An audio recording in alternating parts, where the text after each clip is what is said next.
If you do fight, what weight would it be at? 195. Oh, wow. So he would go all the way from 40 to 95? Yeah, I mean, it would be an exhibition. Tank Davis or Jake Paul. So, immediately, yeah, a normal layman would say, oh, Tank Davis is better. But better at what? Jake Paul is unequivocally the most successful fighter in history 4 years in. No one comes close. No one. The Jake Paul versus Gervonta Davis fight has reportedly been confirmed. Jake says it will be an exhibition fight and everything is almost done. They will have their bout after Tank's rematch with Lamont Roach. The fight has generated huge excitement, and fans are eager to see these two stars finally face each other in the ring. Promo videos have already been prepared, and both sides are ready to make it happen after the rematch takes place. If you do fight, what weight would it be at? 195. Oh, wow. So he would go all the way from 40 to 95? Yeah, I mean, it would be an exhibition. Okay. And so what does that mean? Is that 3-minute rounds? Yeah, 10 3-minute rounds. And when you say exhibition, like, what are the restrictions on that? No restrictions, just the fact that like we couldn't actually get it professionally sanctioned. Okay. Is that still of interest to you? Like, if he wins the rematch and you beat Julio, is that of great interest to you later this year? For sure. Like I said, big events. And, you know, when we had announcement videos filmed for Canelo and for Gervonta, like both filmed and fully edited.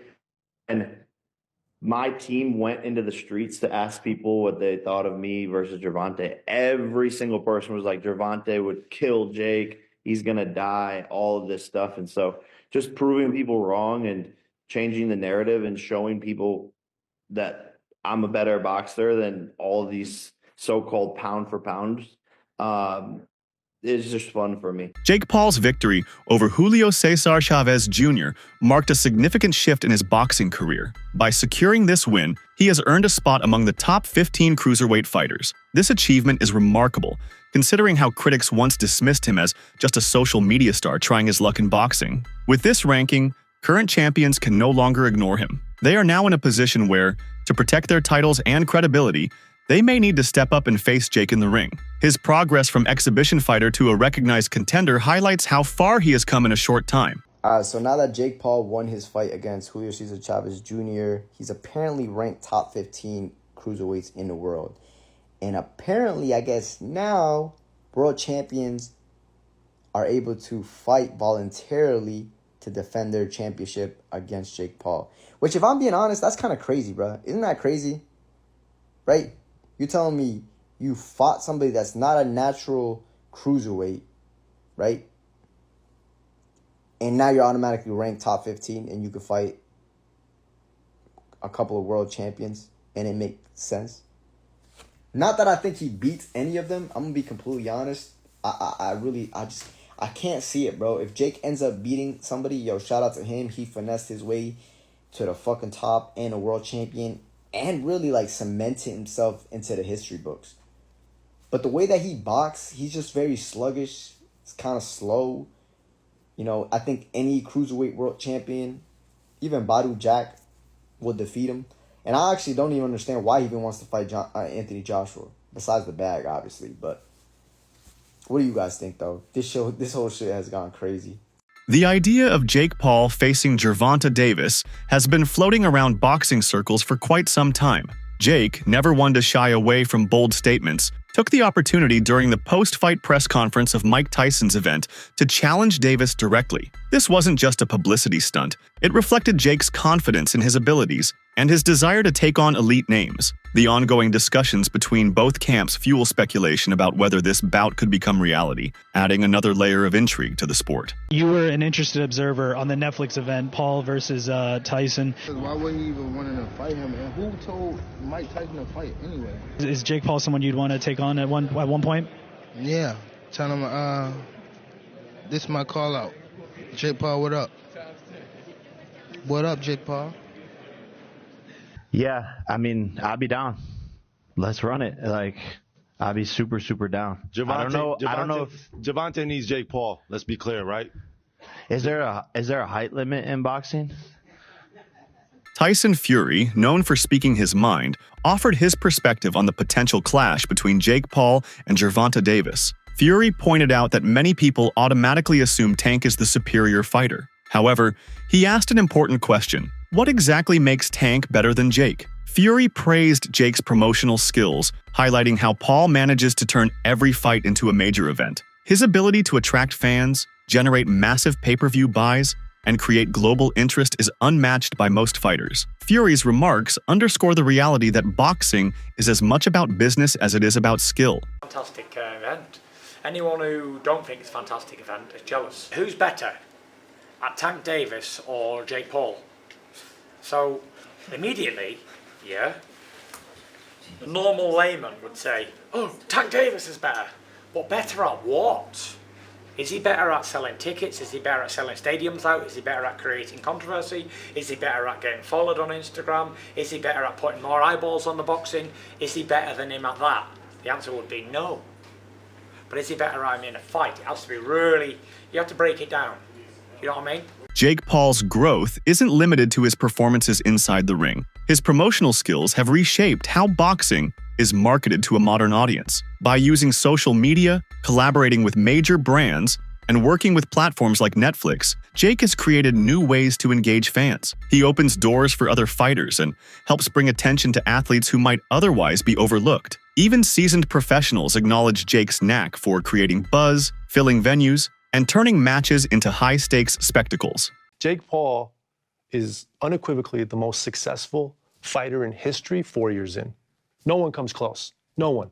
You couldn't list one that comes close, including Brock Lesnar if you include his WWE career. 4 years in terms of what he's done in terms of box office, pay-per-view, impact, helping other boxers, because he had platform, he had awareness, and he's got the focus and discipline to drive with it. When fans compare the idea of Jake Paul facing Gervonta Davis to Logan Paul's match against Floyd Mayweather, there are clear differences. Jake has shown greater boxing skills and commitment than his brother did. His size advantage over Tank Davis also makes this potential fight more intriguing. Jake's technique, power, and ability to stay composed under pressure have improved steadily. This wouldn't just be another exhibition for entertainment. It could be a real test for both fighters and a legitimate sporting event. So a Tank Davis versus Jake Paul exhibition match was going to take place after the Lamont Roach fight until Tank drew with Roach, leading to a rematch. Now, I'm going to say the unpopular opinion here, but the size difference would have been way too much. I mean, even if Tank brought Jake down to 190 or 200 pounds, he would have still been way too big. I mean, no matter how good a lightweight is, they would have almost no chance against a cruiserweight or heavyweight ranked top 200 in his division. And I'm sure people are going to bring up Floyd Mayweather versus Logan Paul, but Logan is just not a good boxer relative to Jake. You know, Jake's been training for a couple years, he's had over 10 pro fights, and Mayweather was also junior middleweight in this fight, not a lightweight like Tank. But that being said, I'm glad Tank and Jake isn't happening. You know, it would have been a fun spectacle, but I'm not the biggest fan of the exhibition stuff. And instead now Tank and Roach will be rematching in June. You know, the first fight did a little over 260,000 pay-per-view buys, which isn't bad in this market. Roach absolutely deserves a second fight, so I do think the rematch will do far more numbers. And as for Jake, I want to see him fight big-name boxers around his weight class. You know, the Tommy Fury rematch, for example, he's undefeated. The first fight did a little over 800,000 pay-per-view buys. He's around the same age range. So that's the fight I want to see, not the exhibitions. But let me know what you guys think. The debate about whether Gervonta Davis would accept a fight with Jake Paul is ongoing. Supporters argue that Tank, as a prize fighter, should go where the big money is and take on such a challenge. However, his decision to decline Shakur Stevenson's offer from Turki Al Sheikh, reportedly because he didn't want to fight in Saudi Arabia, has raised doubts. Some fans believe this shows that Tank is selective about his opponents and venues, and that a fight with Jake might not happen unless the conditions perfectly align with his preferences. I've been told y'all Gervonta Tank Davis isn't a prize fighter. I know a lot of you guys say, well, he doesn't fight for belts, he doesn't fight for legacy, he fights for money. He's a prize fighter, Jerry. And I'm going to assume a prize fighter is a guy who is solely making fights based off of cash reward. He'd rather fight a bum for $50 million than fight a guy who's experienced for $10 million. That is what a prize fighter would be. Actual definition, a professional boxer who competes in matches for money prizes. So let's take a look at it. Turki Al Sheikh has declared he wants to make Tank versus Shakur. He says, My plan for Shakur is this fight. He's referring to Floyd Schofield, then William Zepeda, and then let's see if Tank wants to be in our show. Tank's not going to fight Shakur. He's not going to fight him in Saudi Arabia. So now that we've established Tank isn't a prize fighter, because if he was, his career resume would look a whole lot different, then we must ask, what is Tank's goal in boxing? I'll tell you right now, it's easy money. Tank is the type of guy, he'd rather fight, let's say, 4 Lamont Roaches for $20 million than fight 1 Shakur Stevenson for $80 million, which is fine. But I'm tired of people saying, oh, he's a prize fighter. That's why he's not taking these fights. He's not a prize fighter. The biggest money fights is Haney, Ryan, Teo, Shakur, and Loma. He's not even going to take half of those fights. So please, guys, all my Tank fans, all my guys who claim Tank is a prize fighter, that's why he's not fighting for the belts, please stop it. This guy's not a legacy fighter. He's not a prize fighter. He's just a guy who enjoys easy paydays. And like I said, there's nothing wrong with that. Just stop misleading people with your comments. Gervonta Davis, who fights below the lightweight limit, has often been urged to move up in weight to challenge himself further. If he were to face Jake Paul, the jump would be massive. Jake competes around 190 to 200 pounds, which is a different level entirely. For Davis, taking on such a challenge would require not just weight gain, but a complete adjustment in his training and strategy. The size difference alone would make this fight unlike anything he has faced before. Okay, this is my personal take on it. I've been saying for a while that Gervonta Tank Davis needs to go up to 140 and challenge himself. Now, a lot of the fanboys, you Gervonta Tank Davis fanboys, called me a hater for that because y'all just don't get it. And I don't really blame fanboys. Fanboys are followers. So when you hear somebody talk with his own mind, talk like a leader, they're immediately unidentifiable. So you guys see him as a hater, all right? The truth of the matter is, Gervonta Tank Davis is a big-time predator. He's a big-time predator who needs to hunt big-time game. There are fighters who are just generational talents, right? And those fighters, they must get it all, have it all. And I know a lot of you guys will see it as money, right? Because y'all just not made of that stuff. And I've been trying to say it in live streams. I've been trying to say it in videos. I've been talking about boxing in a way from a perspective of big-time fighters, big-time legacy, and what makes a warrior from when they're small. Gervonta Tank Davis has been a beast for as long as he remembers. From a little kid, he's been a beast. Despite his popularity and talent, Gervonta Davis does not hold a top 10 pound-for-pound ranking among lightweights. This surprises many who view him as one of the division's standout fighters. The lack of a top ranking makes people wonder if a fight against Jake Paul would help or hurt his career. Would it provide a new challenge and boost his reputation, or would it be seen as a sideshow that distracts from his legacy as a serious boxer? Gervonta Davis is not a top 5 pound-for-pound fighter right now. He's arguably not even in the top 10 pound-for-pound right now. Despite how cool this picture is, it does not get him into the pound-for-pound list. Even though we could say that he could probably beat everyone in the lightweight division, even though I think he loses to Shakur, he hasn't done it, and he probably isn't going to do it. But what would it take for him to get to the number 1 pound-for-pound spot? Let's go over what he would have to do to reach number 1. Well, first off, he'd obviously have to go undisputed in the lightweight division. And even though that would be great, I think that only cracks him like number 4. Because the only one in the top 10 pound-for-pound in the lightweight division is maybe Shakur. But realistically, he's going to have to do more than just go undisputed in the lightweight division. So obviously, he'd have to go up to 140 because there's no way he's making 130. And then he'd have to beat a dude like Teofimo, and he'd probably have to beat Devin Haney as well. And I think that could probably get him the number 1 spot. But yeah, we can sit here and say Tank is one of the best pound-for-pound fighters right now, which I think he's one of the most talented, and I think he could do most of what I said. However, hypotheticals aren't going to work with pound-for-pound listing. According to Jake Paul, any potential matchup with Gervonta Davis would come only after Davis completes his business with Lamont Roach. This rematch is crucial for Tank's career, and it makes sense that he would want to focus on that before turning his attention to Jake. Once the rematch is out of the way, both fighters can look at the possibility of facing each other. fans are eager to see if this long-discussed bout finally materializes. Jake Paul's win over Julio Cesar Chavez Jr. earned him praise from respected figures in the boxing world. Me and Gervonta were scheduled to fight for sure. How real or what was to it with you and Tank actually being a thing? Was that something that was talked about? Yeah, no, it was highly talked about and in negotiations and almost ready to make happen, but he has to do his rematch with Lamont and get that W, and then we'll be able to run it back. But me and Gervonta were scheduled to fight for sure.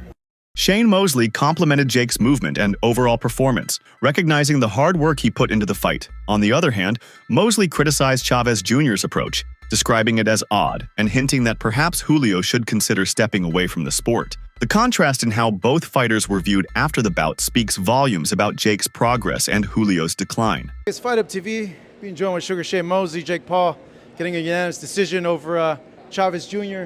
What are your impressions, Shane's, of how the fight went and how, especially, Junior fought? Well, first of all, I think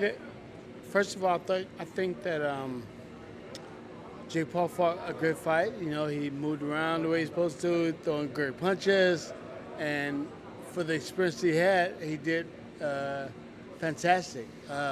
Junior, on the other hand, he didn't throw any punches until the third or fourth round or something. He was just kind of walking forward, and I don't know what he was doing. It was weird. It was weird to see that type of fighting. But anywho, that's not Jake Paul's fault. So Jake Paul did what he needed to do, and he won, and he looked good. Where do you think Junior goes from here, in your opinion, Shane? Junior needs to retire from here. Junior needs to retire. He needs to retire. I mean, if you can't throw any punches in 2, 3, 4 rounds, you need to retire. I mean, if you can't, what are you doing? What are we doing? You just living off. Basically, you're living off your father's name. That's basically what you're doing, because you didn't even fight until the last round, maybe last 2 rounds, and threw some punches, and you had some success when you threw some punches.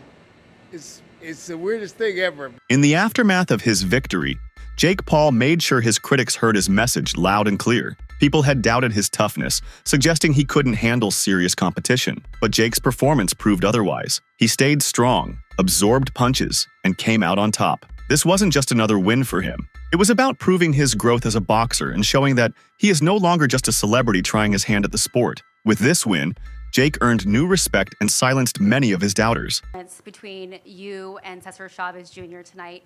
Now, in round 9, the heat really turned up. Did you feel the Mexican power that he promised, or do you feel like he didn't perform the way you thought that he would?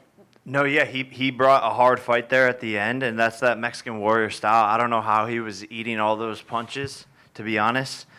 My hands low-key hurt from his face, and so respect to him. He had good cardio, and he came on strong at the end. He's a very, very strong guy, had a lot of power, but people underestimate my chin and my ability and my toughness.